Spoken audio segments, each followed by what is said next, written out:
یہ عامل لوگ بچوں کو ہی کیوں استعمال کرتے ہیں؟ یہ سب سے بڑا دھوکہ ہے۔ بچہ کمزور ہوتا ہے، اس کی ذہنی صلاحیت بھی کمزور ہوتی ہے، اس کی طاقت بھی کمزور ہوتی ہے، قوت خیالیہ فوراً اس پر اٹیک کر سکتی ہے۔ اب اس کے برخلاف بڑے آدمی پر اثر ڈالنے کے لیے بڑی قوت چاہیے۔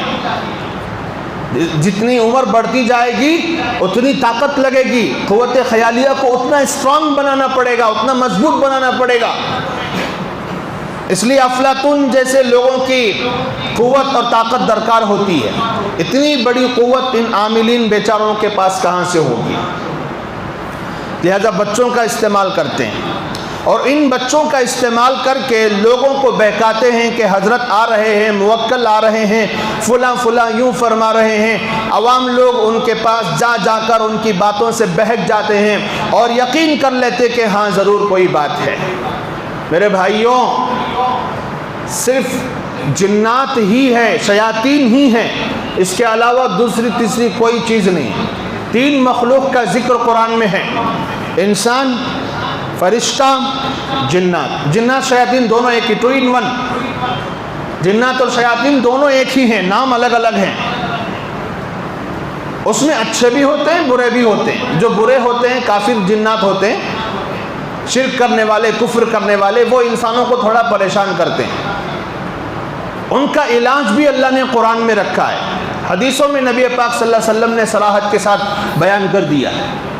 اب اس کو استعمال کرنے کے لیے چونکہ ہم متقی نہیں ہوتے، پرہیزگار نہیں ہوتے، جھوٹ بکنے والے، گالیاں دینے والے، لوگوں کے مال کھانے والے، اللہ کے نافرمان بن چکے ہیں، اب تو متقی نہیں ہوتے، لہٰذا اس سے فائدہ ہمیں نظر نہیں آ رہا ہوتا ہے۔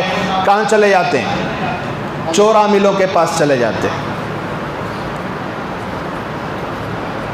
کوئی قرآن کی آیت پڑھے اور اسے فائدہ نہ ہو، کوئی دعا پڑھ کر دم کرے اسے فائدہ نہ ہو، تو کوئی یہ نہ سمجھے کہ قرآن و حدیث میں اثر نہیں ہے۔ اثر کہاں سے ختم ہوا ہے؟ پڑھنے والے سے ختم ہوا ہے۔ اس کی زبان مؤثر نہیں رہی، اس کے کلمات مؤثر نہیں رہے۔ اسی لیے کہتے ہیں حرام سے بچو۔ گھوم پھر کر کانٹا کہاں جاتا ہے؟ وہیں آ جاتا ہے۔ حرام سے بچو کہ زبان بھی مؤثر بنے گی، تمہارے پڑھے جانے والے کلمات میں دم پیدا ہوگا، اثر پیدا ہوگا، اللہ تعالیٰ کی مدد اس کے ساتھ شامل حال ہوگی۔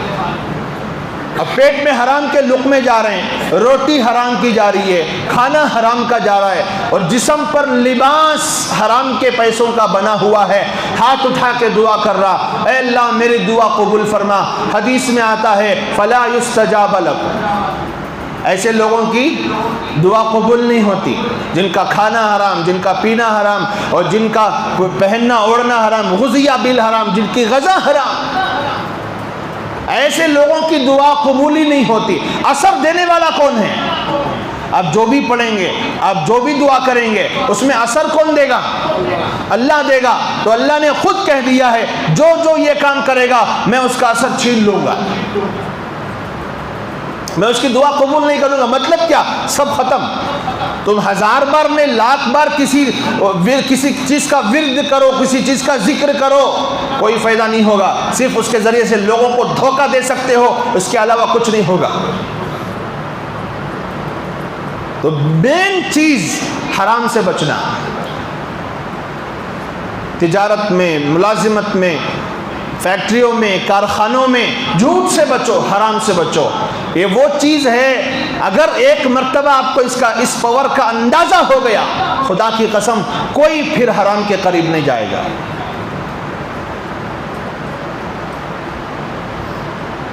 تو بات یہ چل رہی ہے کہ قوت خیالیہ کا استعمال کر کے عاملین بچوں کے ذریعے سے جو انجن دیکھتے ہیں، فال کھولتے ہیں، یہ سب کیا ہے؟ دھوکہ ہے، جھوٹ ہے، فریب ہے، لوگوں کے پیسے اینٹنے کا ایک عجیب و غریب انداز ہے۔ اگر وہ بڑا عامل نکلا سفلی عملیات میں، کچھ شیاطین سے، جنات سے مدد لے لے گا اور کچھ ٹوٹے پھوٹے کام کروا دے گا، کام ہوتا ہوا نظر آئے تب بھی حرام ہے۔